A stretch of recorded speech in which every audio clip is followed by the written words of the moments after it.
Quetta railway station धमाके के मजीद 2 जख्मी दम तोड़ गए। तादाद 26 हो गई। धमाके का मुकदमा थाना सीटीडी में नामालूम दहशतगर्दों और सहूलतकारों के खिलाफ दर्ज कर लिया गया। इब्तदाई तहकीकाती रिपोर्ट में हमलावर की जानिब से 7 से 8 किलो धमाका खेज मवाद इस्तेमाल किए जाने का इंकशाफ हुआ है।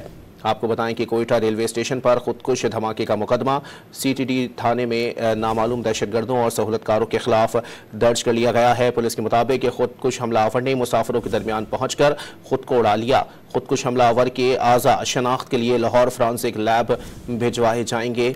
कोयटा रेलवे स्टेशन खुदकुश धमाके का मुकदमा थाना सीटीडी में नामालूम दहशतगर्दों और सहूलतकारों के खिलाफ दर्ज कर लिया गया है। आपको बताएं कि खुदकुश हमलावर ने 7 से 8 किलो धमाका खेज मवाद इस्तेमाल किया है, जबकि शहादतों की तादाद 26 तक पहुंच गई है।